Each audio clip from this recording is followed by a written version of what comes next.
कर्मण्येवाधिकारस्ते मा फलेषु कदाचन मा कर्मफलहेतुर्भो मा ते संगोऽस्तविकर्मणि।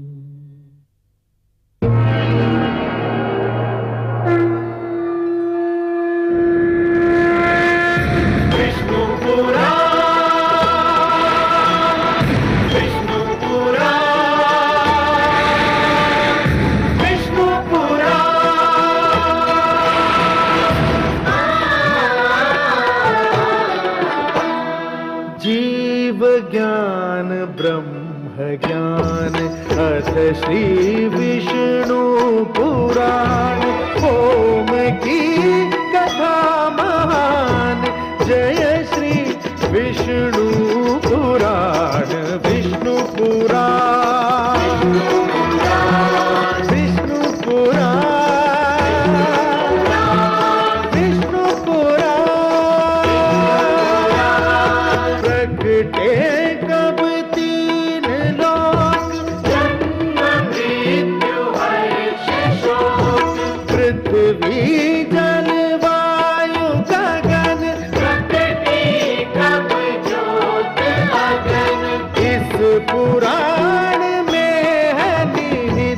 जप तप और योग ध्यान विष्णु पुराण विष्णु पुराण विष्णु पुराण। मैं माँ हूँ, धरती माँ। राजा का धर्म है कि वो राज्य के साधनों का प्रयोग जनता की भलाई और रक्षा के लिए करे। जो राजा इन साधनों का उपयोग अपने और अपने परिवार के लिए करते हैं, वे अपने धर्म से विमुख होने के अपराधी होते हैं। प्रहलाद ने जब अपने पुत्र की रक्षा के लिए सेना बल के उपयोग का विरोध किया तो मुझे हार्दिक प्रसन्नता हुई। ऐसा करके उसने आने वाले युगों के लिए भी एक आदर्श सिद्धांत बनाया है। राज परिवार और सामंतगण यदि राज्य साधनों का उपयोग अपनी शान बढ़ाने के लिए करने लगेंगे तो न केवल राज्य कोष पर बोझ पड़ेगा, बल्कि जनता और देश की सीमाओं की रक्षा भी संकट में पड़ जाएगी। प्रहलाद राजा होने के अतिरिक्त पिता भी है, और जब पिता होने के नाते उसने अपने पुत्र की रक्षा करने का बीड़ा उठाया तो मुझे बहुत प्रसन्नता हुई। ये वही प्रहलाद है जिसे अपने पिता से घृणा के अतिरिक्त कुछ भी नहीं मिला था, पर वो अपने पुत्र से प्रेम करने में कोई कसर नहीं छोड़ रहा है।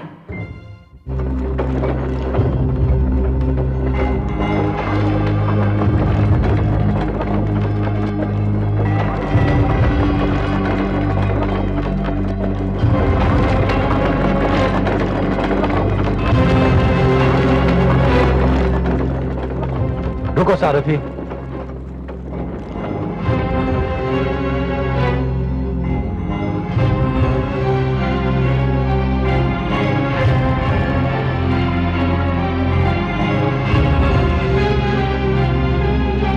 पुत्र विरोचन, पुत्र विरोचन, पुत्र विरोचन,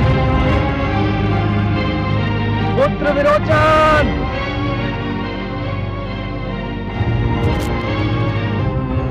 अरे, यह तो पुत्र विरोचन का अश्व है। इसका अर्थ यह हुआ कि विरोचन किसी संकट में है। पुत्र विरोचन, पुत्र विरोचन, कहां हो तुम? देखा कमल नयन, मेरा पुत्र अपने युवराज के लिए कितना व्याकुल है। महादेवी, यही तो पिता और पुत्र के संबंध का सौंदर्य है। पिता अपने पुत्र से कितना स्नेह करता है, इसका ज्ञान तो उसे तभी होता है जब वो अपने पुत्र के कष्टों को देखकर व्याकुल हो उठे। लेकिन मुझे तो इस बात पर आश्चर्य हो रहा है कि मेरा पुत्र तो आजीवन अपने पिता के प्यार के लिए तरसता रहा। वो आज अपने पुत्र पर मन का समस्त स्नेह उड़ेल रहा है। यदि दुष्ट हिरण्यकश्यपु ने इस प्रेम का थोड़ा भी अंश मेरे पुत्र को दिया होता तो मेरे पुत्र को इतने कष्ट न झेलने पड़ते। महादेवी, हिरण्यकशिपु के अहंकार ने उसके मन की सारी सुंदर भावनाओं को नष्ट कर दिया था। अहंकार तो केवल घृणा को ही जन्म दे सकता है, परंतु आपका पुत्र तो मेरा भक्त है और भक्ति प्रेम करना सिखाती है, सबसे प्रेम करना।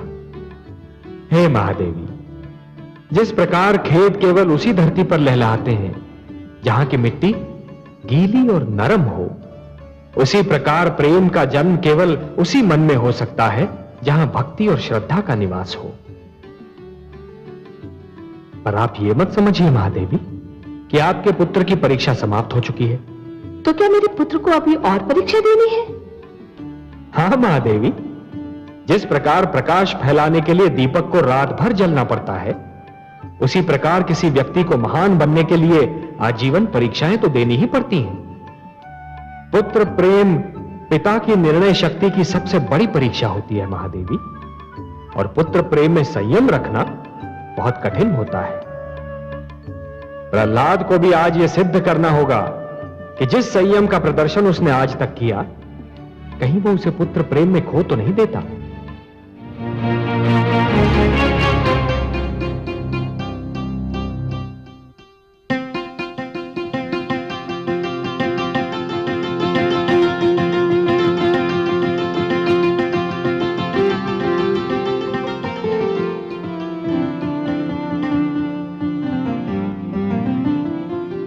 हे आदित्य देव, हे विष्णु रूप, जिस प्रकार आपकी किरणें मुझे छू रही हैं, यदि मेरे पुत्र तक भी पहुंच रही हैं, तो कृपा करके उसे मेरा यह संदेश दें कि मैं उसके लिए बहुत व्याकुल और चिंतित हूं, बहुत व्याकुल और चिंतित हूं।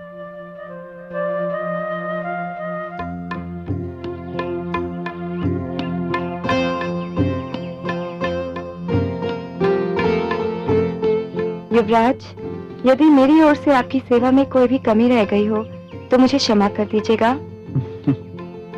तुम्हारी ओर से तो कोई कमी नहीं हुई है देवी, किंतु कुछ कम अवश्य लग रहा है। क्या कम लग रहा है युवराज?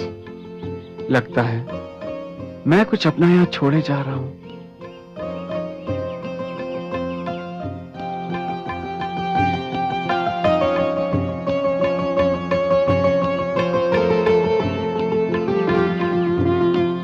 आपको तो कोई कष्ट नहीं हुआ ऋषिपुत्र?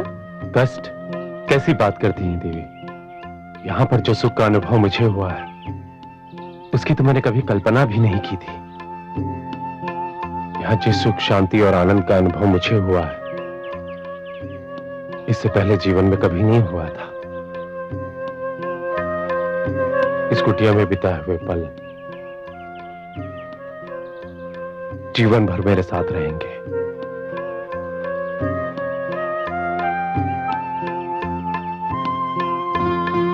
देवी, तुमने हमारे लिए जो कष्ट उठाए उसके लिए तुम्हें अनेक धन्यवाद। देवी, तुमने मेरी जो सेवा की उसके लिए मैं सदैव आभारी रहूंगा। धन्यवाद तो मुझे देना चाहिए और आभार भी मुझे ही मानना चाहिए। मुझे आप दोनों जैसे महान व्यक्तियों की सेवा का अवसर जो मिला। आइए, मैं आप दोनों को अपने मार्ग दिखा दूं।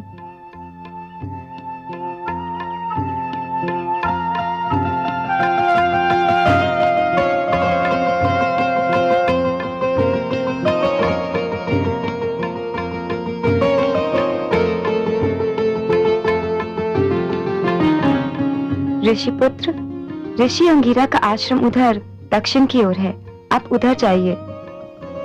युवराज, आपका राज्य इधर पूर्व की ओर है, आप इधर प्रस्थान कीजिए।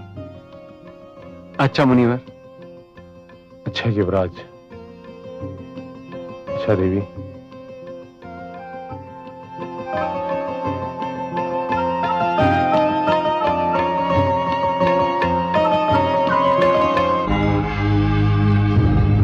पुत्र विरोचन!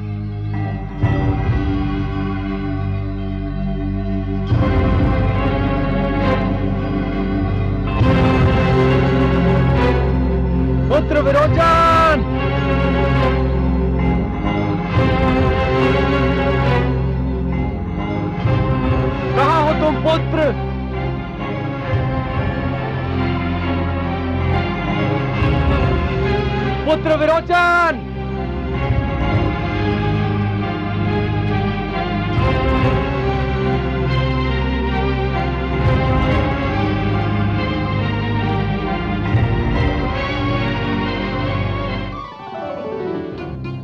पुत्र विरोचन, विरोचन, पिताश्री, पुत्र विरोचन, पिताश्री, पिताश्री, पिताश्री, आप यहां कब आए? मैं तो कल संध्या से ही तुम्हें यहां ढूंढ रहा था। मैं तुम्हारे लिए बहुत व्याकुल था पुत्र। पिताश्री, मुझे ज्ञात नहीं था कि आप मेरे प्रति इतना स्नेह रखते हैं। आपका ये पुत्र प्रेम देखकर मुझे गर्व हो रहा है। मैं अपने पिता का वो प्रेम प्राप्त न कर सका जो एक पुत्र को पिता से मिलता है। इसीलिए मुझे सदैव ध्यान रहता है कि मेरे पुत्रों को मेरा वो समस्त प्रेम मिलता रहे जो उनका अधिकार है। पिताश्री, आपने रात्रि कहां बिताई? यहीं, इसी वन में। और तुम कहां रहे? मैं हाँ, मुझे एक ऋषि की वैकुंठ जैसी कुटिया में आश्रय मिल गया था। चलो राजभवन चलते हैं। तुम घायल भी हो गए हो।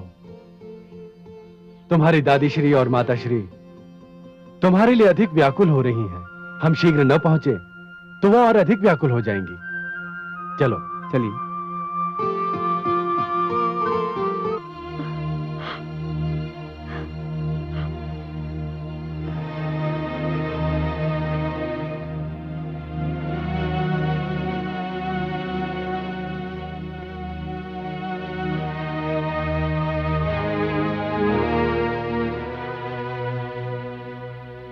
गुरु शुक्राचार्य ने जब पौत्र विरोचन को आखिर पर जाने का आदेश दिया था, तभी मेरा मन दुविधा में पड़ गया था।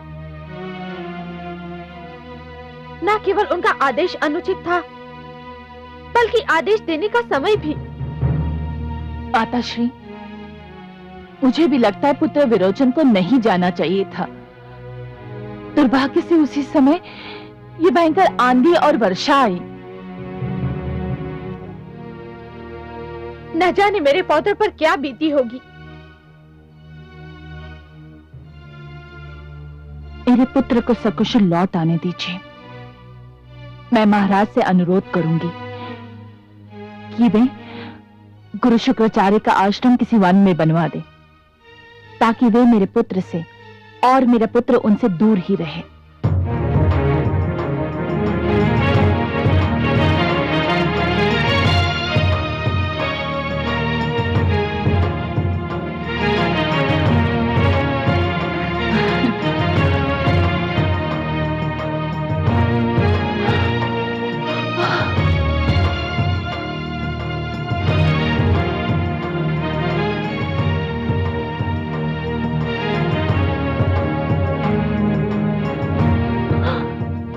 ईश्वर, ये क्या हो गया मेरे पुत्र को? पौत्र, यह तुझे क्या हुआ? तू घायल कैसे हो गया?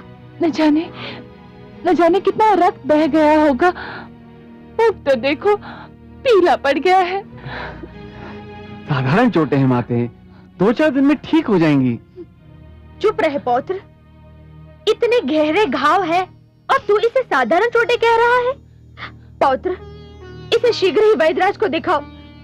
घाव में धूल मिट्टी लग गई होगी तो संकट खड़ा हो जाएगा।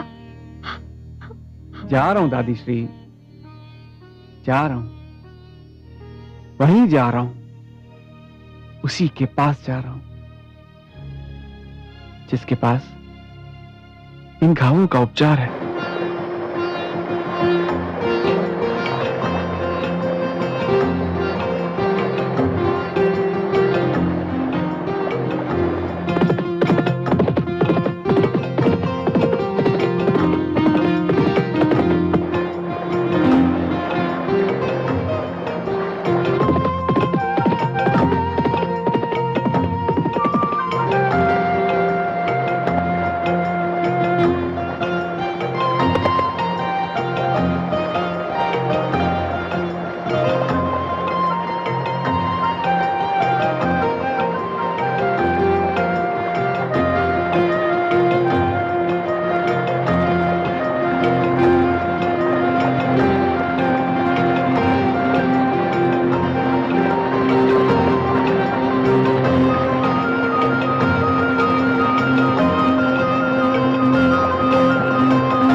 ओम भूर्भुवः स्वः तत्सवितुर्वरेण्यं भर्गो देवस्य धीमहि धियो यो नः प्रचोदयात् स्वाहा। अग्नि को संविदा दो पुत्र, पुत्र संविदा दो अग्नि को। पिताश्री, मैं क्षमा चाहता हूं, मैं किसी की सोच में डूबा हुआ था। किस सोच में डूबे थे पुत्र? पता नहीं पिताश्री, मैंने जाने क्या सोच रहा था। तुम सोच भी रहे थे और यह भी नहीं जानते कि क्या सोच रहे थे?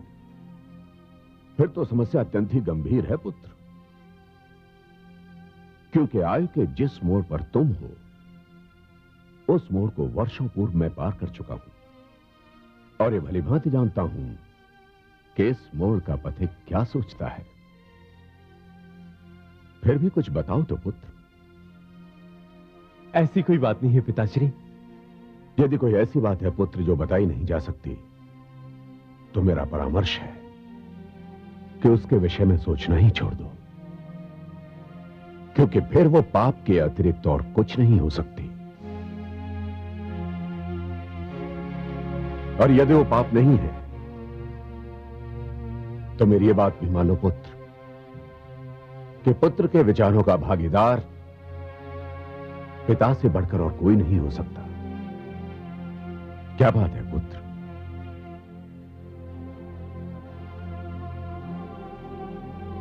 मुझे ऋषिवत्स की कुटिया की एक सुंदर घटना याद आ गई थी पिताश्री। क्या नाम है उस सुंदर घटना का पुत्र? दीपावली। अत्यंत ही सुंदर नाम है। वो अपने नाम से भी अधिक सुंदर है पिताश्री। अच्छा, तो तुम्हें उससे प्रेम हो गया है? प्रेम कोई अपराध तो नहीं होता है पुत्र कि जिसे छिपाने की आवश्यकता हो। मुझे तो प्रसन्नता है कि तुम प्रेम में भी अपने स्तर से नहीं गिरे।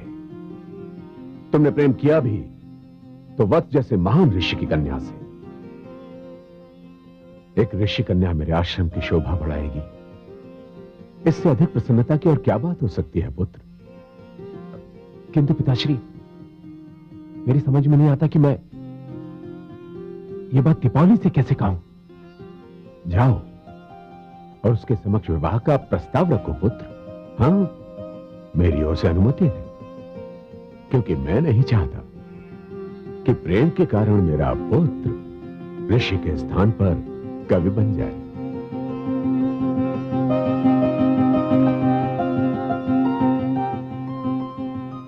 कवि तो मैं बन गया हूं पिताश्री।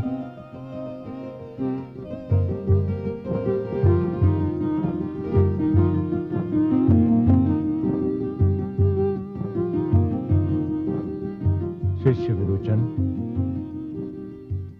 शिष्य विरोचन, विरोचन। जी गुरुदेव। ये मैंने तीसरी बार पुकारा है तुम्हें। मैं क्षमा चाहता हूं गुरुदेव। मैं देख रहा हूं कि कुछ दिनों से तुम अपने आप में नहीं हो, कहीं खोए रहते हो। शिक्षा में भी तुम्हारी रुचि कम हो गई है। बात क्या है? क्या बात है? मैं तुम्हारा गुरु हूं, मुझे तुम्हारे विषय में हर बात जानने का पूरा अधिकार है। गुरुदेव, गुरुदेव, मैं एक वन सुंदरी पर अपना मन हार बैठा हूं। हार बैठे हो? घोर आपत्ति है मुझे इस शब्द पर। युवराज कुछ हारा नहीं करते, भले ही वो मन क्यों ना हो। जो हारते हैं उन्हें युवराज कहने का तो क्या, युवराज समझने का भी कोई अधिकार नहीं है। कहो कि एक वन सुंदरी तुम्हें भावे। हाँ गुरुदेव, ये सत्य है। तो हारो नहीं, जाओ उसे जीत कर ले आओ। कैसे गुरुदेव? उसके पास जाओ और उससे कहो कि तुम उसका भाग्य संवारना चाहते हो, उससे विवाह करना चाहते हो। परंतु गुरुदेव। परंतु क्या? जीवन में परंतु दुर्बलता का लक्षण होता है। उस कन्या ने तो कभी स्वप्न में भी ना सोचा होगा कि असुर लोक का युवराज उसके समक्ष विवाह का प्रस्ताव रखेगा। उसके ना मानने का तो प्रश्न ही नहीं उठता है। और यदि ये प्रश्न उठा तो? उस प्रश्न के उत्तर के लिए उन अधिकारों का प्रयोग होगा जो असुर लोक के युवराज होने के नाते तुम्हें प्राप्त है।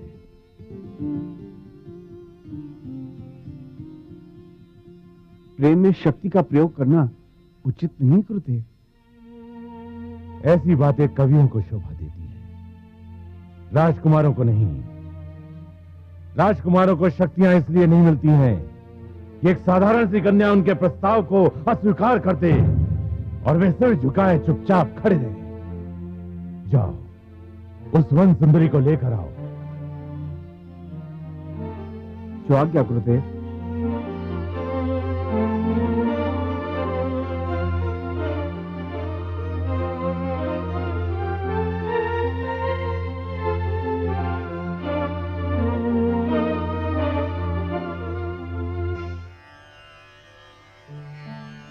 रस्सी जल गई पर बल नहीं गए। किस बात पर कटाक्ष कर रही है महादेवी? कटाक्ष नहीं कमल नयन, सत्य कह रही हूँ। न जाने कैसे भ्रष्ट विचार लेकर जन्मे हैं दैत्य गुरु शुक्राचार्य। मोर्चे पर मोर्चे हारते जाते हैं पर अपनी विचारधारा नहीं बदलते। अब क्या कह दिया उन्होंने?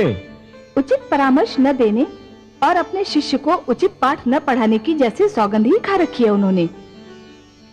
पौत्र विरोचन को उन्होंने ये परामर्श दे दिया कि यदि ऋषि वत्स की पुत्री दीपावली ने उसका प्रस्ताव स्वीकार न किया तो वो अपने अधिकारों का प्रयोग करे। महादेवी, कभी कभी तो मुझे लगता है कि स्वयं दैत्य गुरु शुक्राचार्य को यह ज्ञात नहीं होता कि वो क्या कह रहे हैं, क्योंकि उनके भीतर ज्ञान और क्रोध के बीच एक निरंतर युद्ध चलता रहता है। जब ज्ञान का पलड़ा भारी होता है तो उनके मुख से कविताओं के पुष्प झड़ते हैं, परंतु जब क्रोध का पलड़ा भारी होता है तो उसी मुख से अंगारे उगलने लगते हैं। पर उनका परामर्श तो उनके शिष्य को, मेरे पौत्र को तो भ्रष्ट कर सकता है। महादेवी, यदि ऐसा हुआ तो उसका सारा दोष विरोचन का ही होगा। गुरु ने तो परामर्श दे दिया, परंतु उसे मानना या ना मानना ये तो शिष्य का कार्य है। आपको तो ज्ञात है कि प्रहलाद के गुरुजन षंड और अमर्क ने भी उसे परामर्श दिया था कि वो हिरण्यकशिपु को ही ईश्वर माने। तब क्या हुआ? पर प्रहलाद की बात और थी। वो मेरा पुत्र है, आपका भक्त है। महादेवी, हर व्यक्ति को अपने जीवन की परीक्षा स्वयं ही देनी होती है। विरोचन को भी देनी होगी। यदि विरोचन के मस्तिष्क में शुक्राचार्य के विचार हैं तो उसकी रगों में भक्त प्रहलाद का रक्त भी तो है। यह निर्णय तो स्वयं विरोचन को ही करना होगा कि विचारों का प्रयोग कब करना चाहिए और कहां रक्त को अपना रंग दिखाना चाहिए। जानती हूँ कमल नयन, पर पौत्र विरोचन तो अभी युवा है और उसे जीवन का बहुत अनुभव भी नहीं है, और वो एक युवती से प्रेम करता है। ऐसे समय में तो उसे संयम और धैर्य का सुझाव देना चाहिए था। उन्होंने उसे शक्ति का प्रयोग करने का परामर्श क्यों दिया? महादेवी, दैत्य गुरु शुक्राचार्य की भाषा में शक्ति और बल का विशेष स्थान है, परंतु परीक्षा तो विरोचन की है। उसे तो यह ज्ञात है कि दैत्य गुरु शुक्राचार्य क्या हैं, कौन हैं, क्या करते रहे हैं, और यदि ये सब कुछ जानते हुए भी विरोचन ने उनके परामर्श को अपनी बुद्धि की कसौटी पर नहीं कसा, तब तो फिर उसका परिणाम वही होगा महादेवी, जैसे उस व्यक्ति के साथ होता है जो ये जानता तो अवश्य है कि अग्नि की ज्वाला जला देती है, परंतु फिर भी उसे छूने का प्रयास करता है। प्रेम भी तो एक ज्वाला है, और इस समय सुगंधा और विरोचन दोनों ही उसे छूने का प्रयास कर रहे हैं।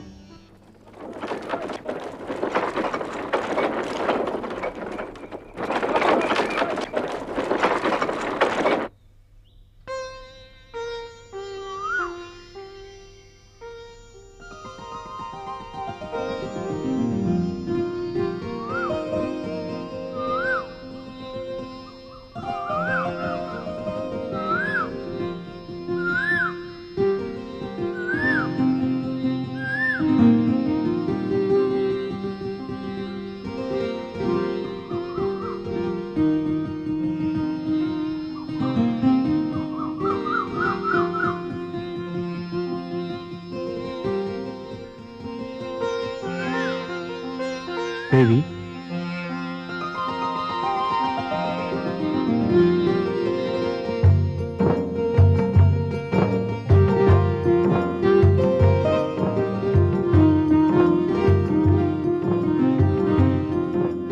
प्रणाम युवराज।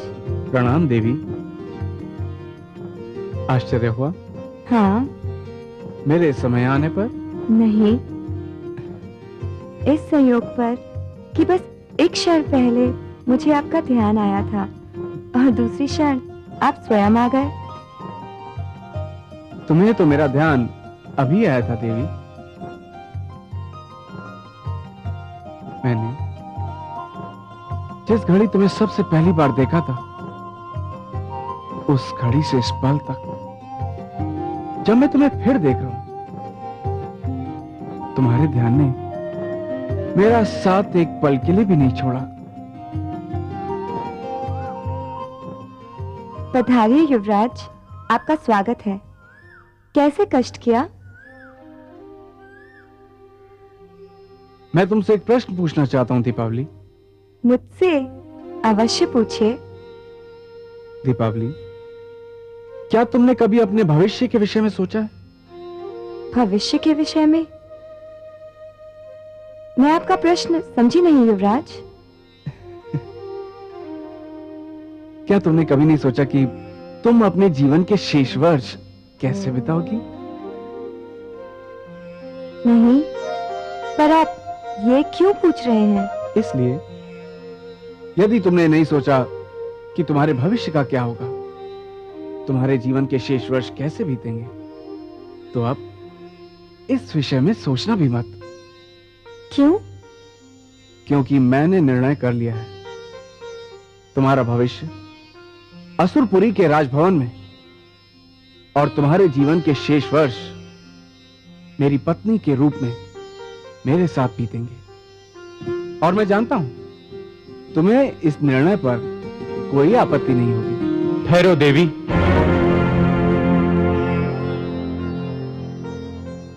इससे पहले कि तुम युवराज विरोचन को कोई उत्तर दो, मैं ये कहना चाहता हूं कि तुम्हारे नेत्रों ने जो मेरे मन को संदेश दिया था, मैं उसका उत्तर लाया हूं। देवी, मैं तुमसे विवाह करना चाहता हूं। ऋषिपुत्र। दीपावली, मेरे राजभवन के द्वार तुम्हारे स्वागत की आस लगाए हुए हैं और मेरा ऋषि आश्रम तुम्हारे पैरों की चाप पर कान धरे हुए है। तुम्हारा क्या उत्तर है देवी? मेरी तो कुछ समझ में नहीं आ रहा, कुछ समझ में नहीं आ रहा। मैंने तो पहले ही कहा था कि एक सूर्य और दूसरा चंद्रमा है। पर चुनना तो एक को ही होगा दीपावली, या सूर्य को या चंद्रमा को। जीवन के लिए सूर्य और चंद्रमा दोनों ही आवश्यक हैं। एक दिन का उजाला है और दूसरा रात्रि का। हे युवराज, आप महान सम्राट प्रहलाद के पुत्र हैं, तो हे ऋषिपुत्र, आप एक महान ऋषि की संतान।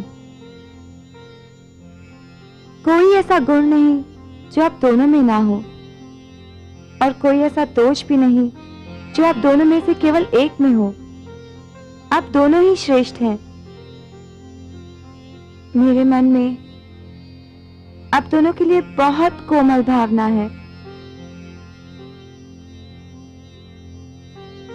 मेरे लिए यह निर्णय लेना असंभव है कि मैं किसे स्वीकार करूं। परंतु निर्णय तो लेना ही होगा देवी। तुम नहीं लोगी तो कौन लेगा? पिताश्री, उनका परामर्श ही मेरा मार्गदर्शन कर सकता है। उन्होंने सदैव एक पिता से अधिक एक मित्र बनकर मुझे मार्ग दिखाया है।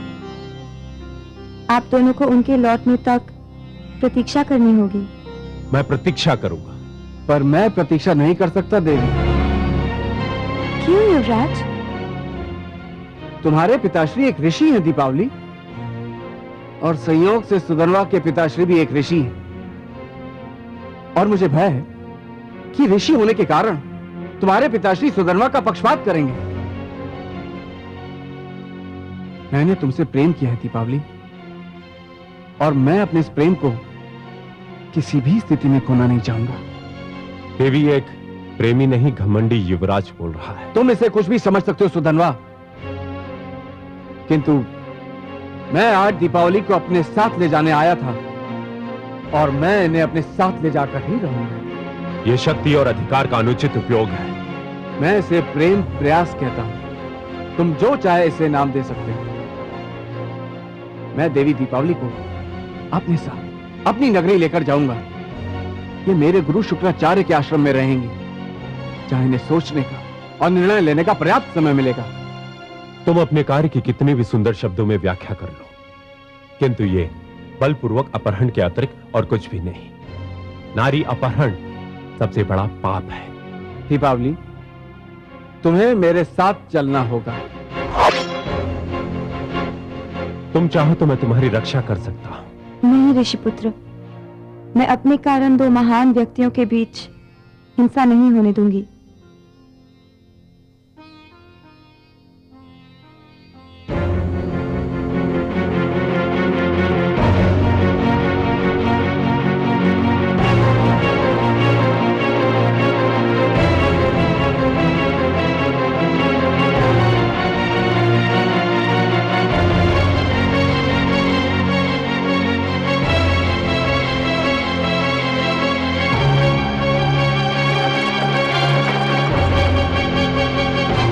युवराज, ये अन्याय है। तुम अपनी राजशक्ति का प्रयोग कर रहे हो। अब मैं तुम्हें अपना तपोबल दिखाऊंगा। वही हुआ ना कमल नयन, जिसका मुझे भय था। दैत्य गुरु शुक्राचार्य की दी हुई अनुचित शिक्षा अपना रंग दिखा रही है। पौत्र विरोचन ने अपने प्रेम को जीतने के लिए अपने बल और अधिकारों का प्रयोग किया। मुझे भी दुख हो रहा है महादेवी। पुत्र प्रहलाद ने जिस आसुरी प्रवृत्ति को बदलना चाहा था, उसका प्रभाव पूर्ण रूप से समाप्त नहीं हुआ है। वो अब भी रह रहकर उभरने का प्रयास कर रही है। दुख तो इसी बात का है कि दीपक तले अंधेरा छाया हुआ है। मेरा पुत्र प्रहलाद इतना विनम्र, इतना त्यागी, और विरोचन उतना ही अभिमानी। मैं आपसे सर्वथा सहमत हूं महादेवी। जिस प्रकार पुत्र विरोचन अपने प्रेम को जीतने के लिए शक्ति का प्रदर्शन कर रहा है, उससे तो उसकी प्रेम भावना पर ही प्रश्न चिन्ह लग जाता है। प्रेम करना तो सबका अधिकार है, परंतु प्रेम को शक्ति से छीनना सर्वथा अनुचित। मुझे प्रसन्नता है कि ऋषि पुत्री दीपावली ने बुद्धिमत्ता से काम किया। यदि वो विरोचन के साथ न चली गई होती तो समस्या गंभीर हो जाती। महादेवी, स्त्री का दूसरा नाम है संयम, धीरज। जब पुरुष स्वयं पर नियंत्रण नहीं रख पाता, तो ऐसी स्थितियों में स्त्री नित्य संतुलित रहती है। यही तो उसका सबसे बड़ा गुण है।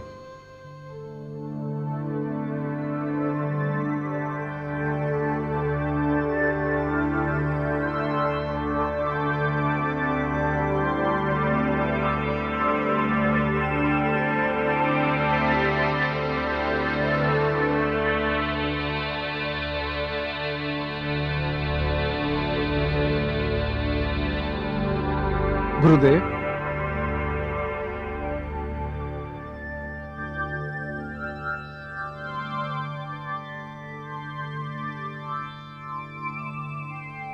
प्रणाम गुरुदेव। गुरुदेव, ये ऋषिवत पुत्री देवी दीपावली हैं। मैं समझ गया था पुत्र। प्रणाम दैत्य गुरु। मुझे हर्ष है शिष्य कि सौंदर्य को परखने में तुमने कोई ठोकर नहीं खाई। इसे देखने के उपरांत तो मैं तुम्हें इसके लिए भी क्षमा कर सकता हूं कि तुम इस पर मन हार बैठे थे, परंतु मुझे और भी अधिक प्रसन्नता है कि तुम इसे जीत लाए। अखंड सौभाग्यवती भव। आशीष के लिए धन्यवाद दैत्य गुरु, किंतु अब तक मैंने यह निर्णय नहीं लिया कि मैं युवराज विरोचन से ही विवाह करूंगी, अथवा तो मुझे किसी और की उपस्थिति का संकेत दे रहा है। मैं बताता हूं गुरुदेव। वन में आखेट के समय जिस प्रकार संयोगवश मैं और ऋषि अंगिरा का पुत्र सुधनवा एक साथ पेड़ गिरने से घायल हो गए थे। उसी प्रकार ऋषि वत्स की कुटिया में पहुंचकर हम दोनों दीपावली के नेत्र बाणों से भी एक साथ घायल हो गए, यही कहना चाहते हो ना? जी गुरुदेव। मुझे कोई आश्चर्य नहीं हुआ, होता भी तो दीपावली को देखने के पश्चात समाप्त हो जाता। परंतु पुत्री, तुम्हारा क्या निर्णय है? मैं कोई निर्णय नहीं ले पा रही हूँ कुलगुरु। युवराज विरोचन और ऋषिपुत्र सुधनवा के बीच मैं स्वयं को उस नौका की भांति पा रही हूँ जो बीच मझधार में है, और नदी के दोनों तट उसे अपनी ओर आने का संकेत कर रहे हैं। किंतु इस नौका को किसी एक तट का ही संकेत स्वीकार करना होगा। प्रश्न किसी एक तट के संकेत को स्वीकार करने का नहीं, प्रश्न तो दूसरे तट के संकेत को अस्वीकार करने का है।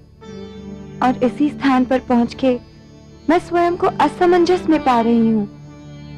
हे कुलगुरु, यदि आपसे कहा जाए कि सूर्य और चंद्रमा में से एक को स्वीकार और दूसरे को अस्वीकार कर दें, तो आपका क्या उत्तर होगा? गुरुदेव, मैं देवी दीपावली को इसी कारण आपके आश्रम में लेकर आया हूं।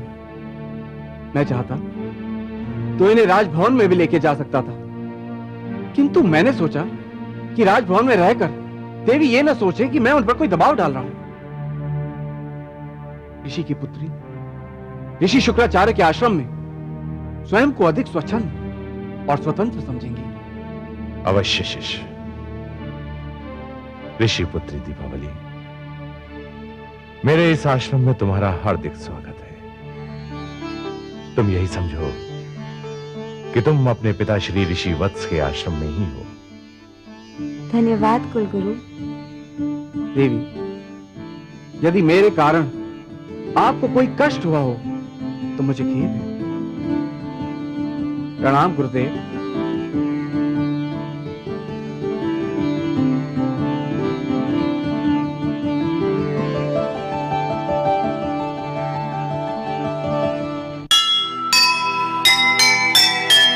प्रेम दोराहे पर खड़ा, धरे कहाँ वो पैर। किससे होगी मित्रता, किससे होगा बैर। एक और है राजबल, एक और है त्याग। देखे दोनों में भला, किसका जागे भाग, किसका जागे भाग।